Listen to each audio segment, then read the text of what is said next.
അമേരിക്കയുടെ B-2 bomber ജെറ്റുകൾ Pacific സമുദ്രം താണ്ടി ഇറാനെ ലക്ഷ്യം വെച്ചിട്ട് വരുന്നുണ്ട് എന്നുള്ള വാർത്തയാണ് ഇന്നലെ നമ്മൾ കണ്ടത്. ഈ ഒരൊറ്റ വാർത്തയോടുകൂടി നമുക്കൊരു കാര്യം മനസ്സിലായി. ഇസ്രായേലിനെ കൊണ്ട് കൂട്ടിയാൽ കൂടില്ല. ഇറാൻ എന്ന് പറഞ്ഞിട്ടുള്ള ഒരു മഹാരാജ്യത്തിന് അല്ലെങ്കിൽ ഒരു രീതിയിലും ഇസ്രായേലിനെ കൊണ്ട് അടിച്ചിടാൻ പറ്റില്ല എന്ന് ഇസ്രായേലിന് പൂർണ്ണ ബോധ്യം വന്നു. അതിന് ഏത് രീതിയിലും അമേരിക്കനെ പ്രഷർ ചെയ്തിട്ടാണെങ്കിലും വേണ്ടില്ല, അമേരിക്കയുടെ കയ്യിലുള്ള B-2 ബോംബർ ജെറ്റുകൾ അവർ വന്നു കഴിഞ്ഞാൽ തന്നെ മാത്രമേ ഈ പറഞ്ഞ ഇറാൻ്റെ ഭൂഗർഭ അറയിൽ ഒളിപ്പിച്ച് വെച്ചിട്ടുള്ള അവരുടെ ആണവ നിലയങ്ങളെ എതിർക്കാനോ അല്ലെങ്കിൽ ഈ ഇറാനെ ഇല്ലാണ്ടാക്കാൻ ബോംബിങ് ചെയ്യണമെങ്കിൽ ഇസ്രായേലിൻ്റെ കയ്യിലുള്ള കരുത്ത് അതിനില്ല എന്നുള്ളത് വ്യക്തമായി കഴിഞ്ഞു.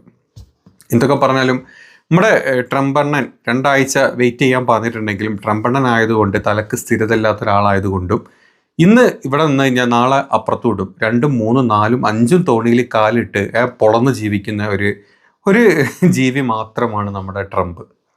കുറേ കാലത്ത് ട്രംപിനെ ബ്രണ്ടാക്കി നടത്തിയിട്ടുള്ള നമ്മുടെ താടിജിയുടെ മൂലത്തിലും നമ്മുടെ ട്രംപ് വെച്ചിട്ട് ഒരു അമ്പ് കൊടുത്തിരുന്നു എന്നുള്ളത് നമ്മൾ കഴിഞ്ഞ ദിവസം കണ്ടു.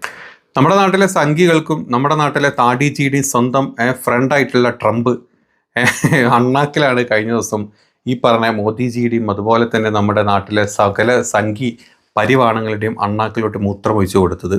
അതായത് നമ്മുടെ ഏറ്റവും വലിയ ശത്രുരാജ്യമായിട്ടുള്ള പാകിസ്ഥാൻ്റെ പരമോന്നത നേതാവായിട്ടുള്ള അസീം മുനീറിനെ വിളിച്ചിട്ട് വീട്ടിൽ സ്വന്തം വൈറ്റ് ഹൗസിൽ വിരുന്ന് കൊടുത്തു.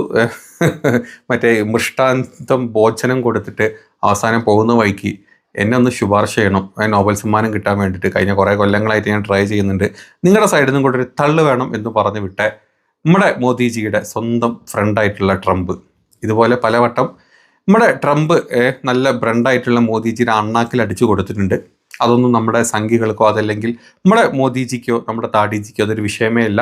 കാരണം നമ്മുടെ വാട്സപ്പ് യൂണിവേഴ്സിറ്റിയും നമ്മുടെ ഗോദി മീഡിയ ഉള്ളിടത്തോളം കാലം നമ്മുടെ മോദിജി സ്റ്റാറാടാ, പവറാ. അത് ഞാനൊക്കെ നാട്ടിൽ വന്നു കഴിഞ്ഞാലും കുഴപ്പമില്ല.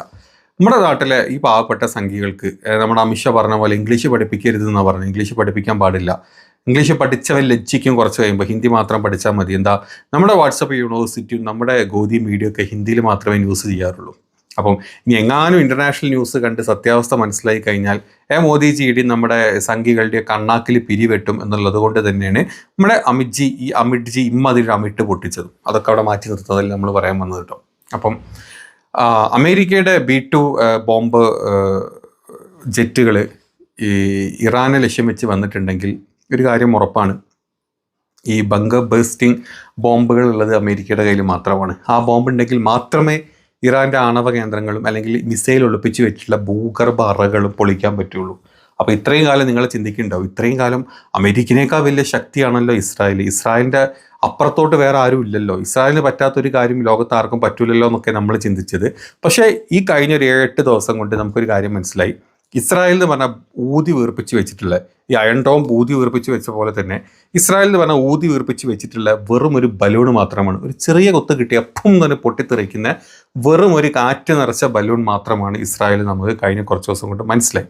അപ്പോൾ ഇത്രയും കാലം ഇസ്രായേലിനെ പൊക്കിപ്പിടിച്ച് കൊണ്ട് നടന്നത് അമേരിക്കയാണെന്നും അമേരിക്കയുടെ താല്പര്യം എന്താണെന്നുള്ളത് മിഡിൽ ഈസ്റ്റ് ആണെന്നുള്ളതും മിഡിൽ ഈസ്റ്റിൽ ആരൊക്കെ അമേരിക്കയ്ക്കെതിരെ നിൽക്കുന്നു അവരൊക്കെ ഇറാഖായിട്ടും ഇപ്പോൾ ഇറാനായിട്ടും അങ്ങനെയുള്ള ഏത് രാജ്യങ്ങൾ വന്നു കഴിഞ്ഞാലും അവരെ മറ്റ് പല രാജ്യങ്ങൾ ത്രൂ അതല്ലെങ്കിൽ ഡയറക്റ്റായിട്ടും ഹിറ്റ് ചെയ്ത് തോൽപ്പിച്ച് അവരൊക്കെ പാവ ഗവൺമെൻറ്റാക്കി വെക്കുക എന്നുള്ളത് അമേരിക്കയുടെ സ്ട്രാറ്റജി ആണെന്നുള്ളതും ഇപ്പം അങ്ങ് മനസ്സിലായിട്ടുണ്ടാവുമല്ലോ.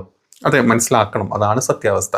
അതാണ് ഇപ്പം മിഡിൽ ഈസ്റ്റിൽ നടന്നുകൊണ്ടിരിക്കുന്നത്. മിഡിൽ ഈസ്റ്റിലെ ഏതൊരു പ്രിൻസസിനെയും രാജാക്കന്മാരെയും ക്രൗൺ പ്രിൻസസിനും ഒക്കെ നിങ്ങളെടുത്തോ എല്ലാം ഇങ്ങോട്ട് ചാടിക്കളിക്കട കുഞ്ചിരാമ ആടിക്കളിക്കട കുഞ്ചിരാമ എന്ന് നമ്മുടെ അമേരിക്കൻ പ്രസിഡൻറ്റ്സ് പറഞ്ഞു കഴിഞ്ഞാൽ അതുപോലെ ചാടിക്കളിക്കുന്ന നമ്മുടെ ക്രൗൺ പ്രിൻസ് ആയിട്ടുള്ള സൗദി പ്രിൻസ് ആണെങ്കിലും UAE പ്രിൻസ് ആണെങ്കിലും അതായത് അബുദാബി ഷെയ്ഖ് നഹിയാൻ ആണെങ്കിലും ഷെയ്ഖ് മക്തൂം ആണെങ്കിലും അതുപോലെ തന്നെ ഏത് നമ്മുടെ ഷെയ്ഖ് അമീർ ആണെങ്കിലും നമ്മുടെ ഖത്തർ അമീർ അൽത്താനി ആണെങ്കിലും ഇവന്മാരൊക്കെ എന്ന് പറഞ്ഞു കഴിഞ്ഞാൽ ട്രംപ് ചാടാൻ പറഞ്ഞാൽ ചാടും, ട്രോസർ അയക്കാൻ പറഞ്ഞാൽ ട്രോസർ അയക്കും, ചാടി കളിക്കാൻ പറഞ്ഞാൽ ചാടി കളിക്കും, അത്രയേ ഉള്ളൂ.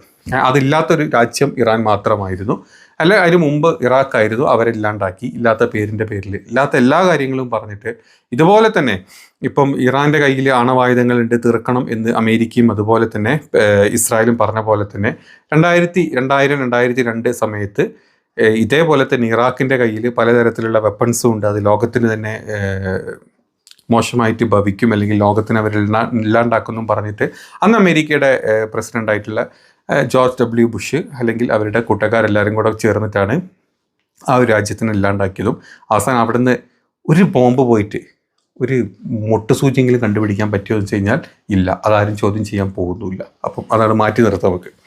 അതുപോലെ തന്നെയാണ് ഇപ്പം ഇറാനിലോട്ട് ഇസ്രായേലിനെ വെച്ച് മാക്സിമം അടിച്ചു നോക്കി. ഇസ്രായേലിൻ്റെ കയ്യിലുള്ള സകലമാന സാധനങ്ങളും തീർന്നു. അവസാനം വെറും കാലിയായിട്ട് സ്വന്തം ഇസ്രായേലിൽ തന്നെ ബോംബ് വന്ന് വീണ്, അല്ലെങ്കിൽ ഇസ്രായേലിൻ്റെ പല ഭാഗങ്ങളും പൊട്ടിത്തീർന്നു എന്ന സമയത്ത് തന്നെയാണ് അമേരിക്ക ഈ B-2 ബോംബർ പോലത്തെ ഇങ്ങനത്തെ ജെറ്റുകൾ അങ്ങോട്ട് വിട്ട് ഇനി ഇവിടെ അങ്ങോട്ടുള്ള യുദ്ധം അമേരിക്ക ഏറ്റെടുത്തോളും എന്ന് നമുക്ക് വിചാരിക്കാം. പക്ഷേ മറ്റൊരു കാര്യം നമ്മൾ ചിന്തിക്കേണ്ടത്, അമേരിക്ക ഈ യുദ്ധം ഏറ്റെടുത്ത് കഴിഞ്ഞാൽ ഇറാൻ്റെ സൈഡിൽ നിന്ന് ഇറാൻ മാത്രമായിരിക്കില്ല എന്ന് 100% നമുക്ക് ഉറപ്പാണ്. അറബ് രാജ്യങ്ങളല്ല കേട്ടോ, അല്ലെങ്കിൽ മിഡിൽ ഈസ്റ്റിലെ അറബ് കൺട്രീസ് അല്ല, അവന്മാരൊക്കെ വാലും മടക്കി ഇങ്ങനെ അമേരിക്ക എന്ത് പറഞ്ഞു അതുപോലെ വാലും മടക്കി കുത്തിരിക്കുന്ന ടീമുകൾ മാത്രമാണ്. ഇനി അമേരിക്കനെ സപ്പോർട്ട് അല്ല, നമ്മുടെ ഇറാനെ സപ്പോർട്ട് ചെയ്യുന്ന നമുക്ക് ഉറപ്പുള്ള ഒരു രാജ്യങ്ങളായിട്ടുള്ള ചൈന അവരുടെ ആയുധങ്ങളും കാര്യങ്ങളും കൊടുക്കും. ഓൾറെഡി അവർ കൊടുത്തുകൊണ്ടിരിക്കുന്നുണ്ട് എന്നാണ് ന്യൂസ്. പ്ലസ് റഷ്യ അവർക്ക് പറ്റുന്ന എല്ലാ സപ്പോർട്ടും കൊടുക്കും. കാരണം റഷ്യ മറ്റൊരു യുദ്ധം അവിടെ നടന്നുകൊണ്ടിരിക്കുന്നുണ്ട്. പിന്നെ ഇറാൻ ചോദിച്ചു കഴിഞ്ഞാൽ, ഇറാൻ ആവശ്യപ്പെട്ട് കഴിഞ്ഞാൽ സപ്പോർട്ട് കൊടുക്കാൻ പോകുന്ന നോർത്ത് കൊറിയയായിരിക്കും സപ്പോർട്ട് കൊടുക്കാൻ പോകുന്നത്. ഇത്രയും രാജ്യങ്ങൾ സപ്പോർട്ട് കൊടുക്കും ഇറാന് എന്നുള്ള വിശ്വാസം എല്ലാവർക്കും ഉണ്ട്. എന്തൊക്കെ പറഞ്ഞാലും നെതന്യാഹു വീർപ്പിച്ച് വെച്ചിട്ടില്ല, നമ്മുടെ നാട്ടിലെ സംഘമിത്രങ്ങൾ വീർപ്പിച്ച് വെച്ചിട്ടില്ല, നമ്മുടെ എന്താ പറയുക ട്രംപ് വീർപ്പിച്ച് വെച്ചിട്ടില്ല, ഇസ്രായേൽ എന്ന് പറഞ്ഞാൽ വെറും വീർപ്പിച്ച് വെച്ചിട്ടുള്ള ഒരു ബലൂൺ മാത്രമാണ് എന്നുള്ളത് നമുക്ക് വ്യക്തമായി കാര്യത്തിൽ. ഏതാണെങ്കിലും യുദ്ധം വെറുതെ അങ്ങോട്ട് തീരാൻ പോകുന്നില്ല എന്ന് മനസ്സിലാക്കി ഇത്രയും രാജ്യങ്ങൾ ഇതിൽ ഇൻവോൾവ് ആയി കഴിഞ്ഞാൽ ഒരു ലോക മഹായുദ്ധത്തിലോട്ട് തന്നെ ഇതെത്തും. ഇസ്രായേലിന് കിട്ടുന്ന ഓരോ ഇടികളും അതുപോലെ തന്നെ ഇറാന് കിട്ടുന്ന ഓരോ അടികളും നമ്മുടെ ആഗോള വിപണികളിൽ വരുന്ന മാറ്റങ്ങൾ എന്താണെന്നുള്ളത് ഈ വരും ദിവസങ്ങൾക്ക് വ്യക്തമായിട്ട് നമുക്ക് മനസ്സിലാക്കാനും പറ്റും. മാത്രമല്ല അത് ഇന്ത്യ പോലത്തെ പല രാജ്യങ്ങൾക്കുമാണ് ഇറാൻ അടി കിട്ടിക്കഴിഞ്ഞാൽ തിരിച്ചടി കിട്ടാൻ പോകുന്നത്.